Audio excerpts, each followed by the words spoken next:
ஒரு நாட்டுல இருக்கிற மக்களோட டேட்டா, அவங்க பேசுற மொழி, அவங்க சிந்தனை, இது எல்லாத்தையும் பல்லாயிரம் கிலோமீட்டர் தள்ளி இருக்கிற ஒரு கம்பெனி கண்ட்ரோல் பண்ணா அதுக்கு பேரு டெக்னாலஜி கிடையாது. அதுக்கு பேரு டிஜிட்டல் அடிமைத்தனம். சோஷியல் மீடியா எப்படி நம்ம மூளைய மழுங்கடிச்சு நம்ம நேரத்தை திருடி ஒரு மாயைக்குள்ள வச்சிருக்கோ, அதே மாதிரி ஒரு ஆழமான வலையத்தான் இப்போ குளோபல் ஏஐ கம்பெனிகள் விரிச்சிட்டு இருக்கு. நாம ஒரு கேள்வி கேட்டா அமெரிக்காவில் இருக்கிற ஒரு சர்வர்ல இருந்து நமக்கு பதில் வருது. அந்த பதில் அவங்களோட கலாச்சாரத்தை, அவங்களோட லாபத்தை மையமா வச்சு உருவாக்கப்பட்டது. இதை இப்படியே விட்டா இன்னும் கொஞ்ச வருஷத்துல ஒரு சமூகம் எப்படி யோசிக்கணும்னு முடிவு பண்றதே அந்த வெளிநாட்டு அல்காரிதமா தான் இருக்கும். ஒரு புத்திசாலித்தனமான சமூகம் கொஞ்சம் கொஞ்சமா தன்னோட அடையாளத்தை இழந்திடும். இந்த ஆபத்தை உணர்ந்து நமக்கான அறிவை நாமே உருவாக்கணும்னு கிளம்புன ஒரு அமைதியான புரட்சி தான் சர்வம் ஏஐ. சர்வம் ஏஐ இது பெங்களூர்ல ஆரம்பிக்கப்பட்ட ஏதோ ஒரு சாதாரண டெக் ஸ்டார்ட் அப் கிடையாது. இதை உருவாக்குனது விவேக் ராகவன் மற்றும் பிரத்யூஷ் குமார். விவேக் ராகவன் யாருன்னு பாத்தீங்கன்னா, இன்னைக்கு நாம ரோட்டு கடையில கூட போன எடுத்து ஸ்கேன் பண்ற யூபிஐ சிஸ்டம், அப்புறம் 140 கோடி மக்களுக்கான ஆதார் கட்டமைப்பு, இதுக்கெல்லாம் பின்னாடி இருந்த முக்கியமான மூளை. அவங்களுக்கு நல்லா தெரியும் ஒரு நாட்டோட டேட்டா எவ்வளவு பவர்ஃபுல்னு. அமெரிக்க கம்பெனிகள் என்ன பண்றாங்க, நம்ம டேட்டாவை இலவசமா வாங்கி அவங்க ஏஐக்கு ட்ரெய்னிங் கொடுத்து அதை ஒரு ப்ராடக்டா மாத்தி திரும்ப நமக்கே விக்கிறாங்க. இது ஒரு மிகப்பெரிய பிசினஸ் மாடல். இந்த மார்க்கெட் மோனோபோலியோ உடைக்கத்தான் இவங்க களத்துல இறங்குனாங்க. இவங்க உருவாக்குனதுக்கு பேரு சாவரின் ஏஐ. அப்படின்னா என்ன? நம்ம டேட்டா நம்ம நாட்டுக்குள்ளேயே பாதுகாப்பா இருக்கும். நம்ம மொழியில நம்ம மக்களோட உணர்வுகளை புரிஞ்சுகிட்டு அது இயங்கும்.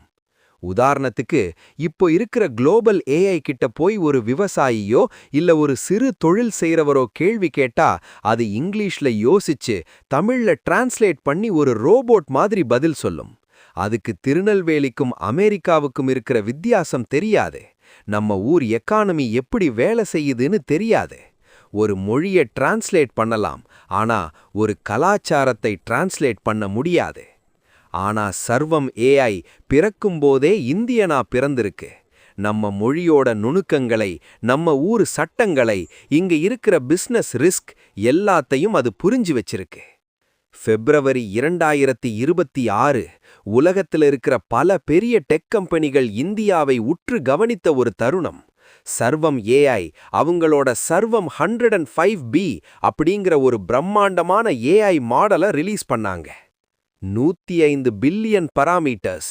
இது சாதாரண விஷயம் இல்ல. ஒரு மனித மூளை எப்படி பல லட்சம் விஷயங்களை ஒரே நேரத்துல அனலைஸ் பண்ணுமோ அந்த அளவுக்கு பவர்ஃபுல்லான ஒரு சிஸ்டம் இது. கூகுள், ஓப்பன் ஏஐ மாதிரி கம்பெனிகள் பல பில்லியன் டாலர்களை கொட்டி உருவாக்குன ஒரு விஷயத்தை நம்ம ஊரு இன்ஜினியர்ஸ் ரொம்ப கம்மியான செலவுல அதிக துல்லியத்தோட உருவாக்கியிருக்காங்க.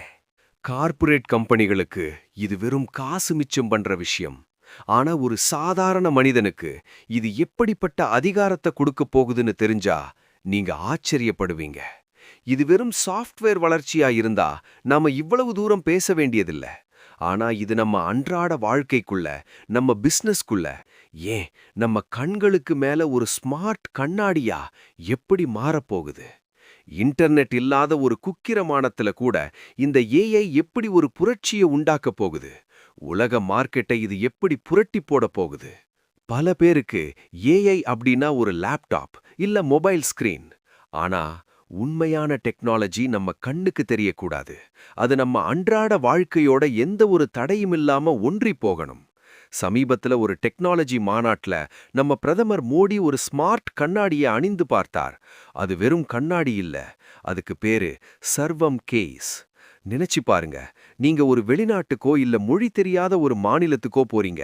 அங்க இருக்கிற போர்டு, பேப்பர்கள், மக்கள் பேசுற மொழி எதுவும் உங்களுக்கு புரியல. ஆனா இந்த கண்ணாடியை அணிந்திருக்கும் போது அந்த வேற்றுமொழி எழுத்துக்கள் உங்க கண்ணுக்கு முன்னாடி தமிழா மாறும். அது உங்க காதுகள்ல தமிழ்ல பேசும். உலகத்துல இருக்கிற எந்த ஒரு மொழித்தடையும் இனி ஒரு மனிதனோட வளர்ச்சிக்கு தடையாயிருக்காது.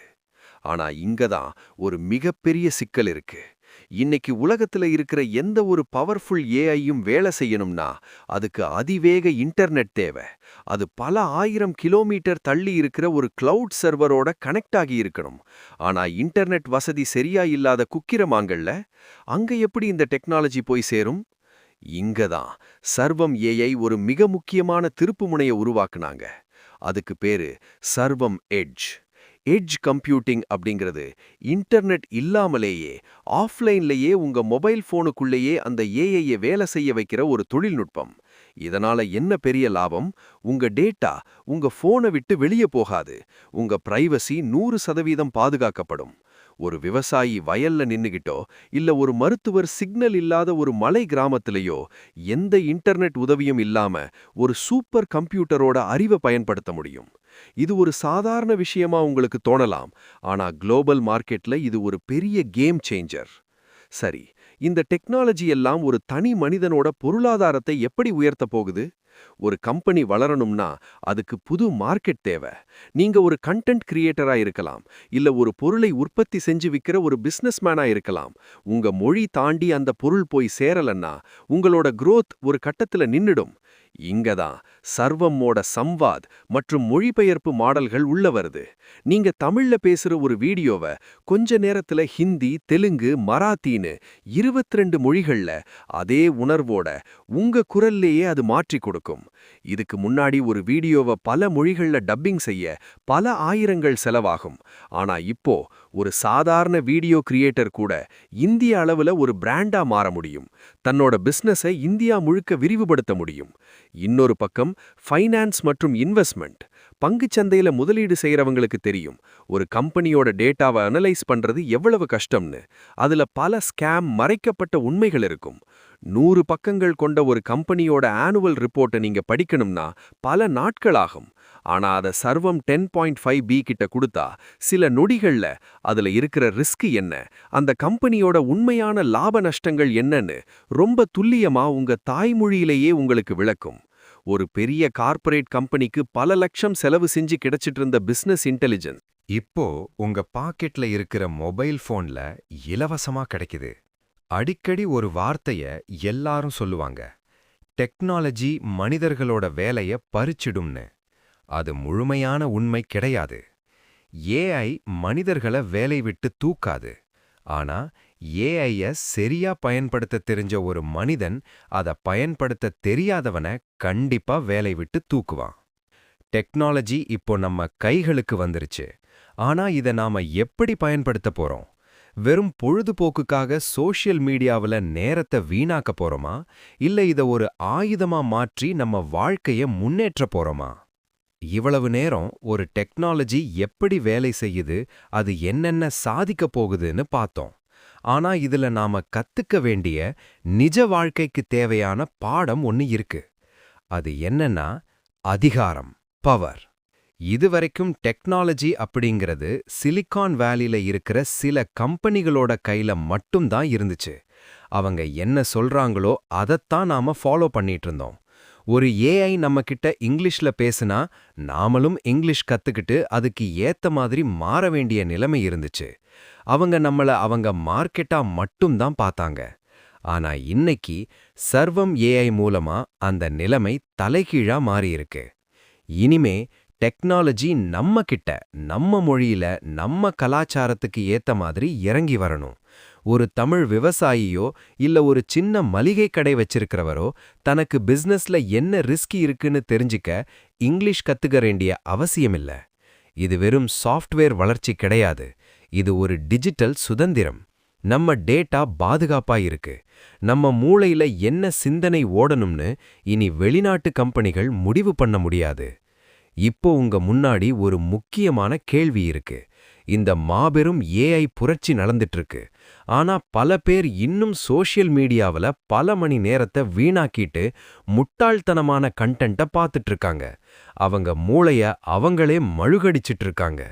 நீங்க எந்த பக்கம் இருக்க போறீங்க? இந்த புது டெக்னாலஜிய கத்துக்கிட்டு உங்க பிசினஸையோ இல்ல உங்க திறமையையோ வளர்த்துக்க போறீங்களா, இல்ல காலப்போக்குல காணாம போக போறீங்களா? முடிவு உங்க கையில தான் இருக்கு. ஒரு விஷயம் நல்லா ஞாபகம் வச்சுக்கோங்க. டெக்னாலஜியை நீங்க பயன்படுத்தலைனா அந்த டெக்னாலஜி உங்களை பயன்படுத்திக்க ஆரம்பிச்சிடும். இது ஒரு புதிய சகாப்தத்தின் ஆரம்பம். இதுல நாம பார்வையாளரா இருக்கக்கூடாது, வெற்றியாளரா மாறணும். இந்த வீடியோ உங்களுக்கு ஒரு தெளிவை கொடுத்திருக்கும்னு நம்புறேன். இந்த மாதிரி ஆழமான பிசினஸ் மற்றும் டெக்னாலஜி உண்மைகளை தெரிஞ்சுக்க தொடர்ந்து இணைந்திருங்கள். இது ஆன் ட்ரெண்ட் தமிழ்.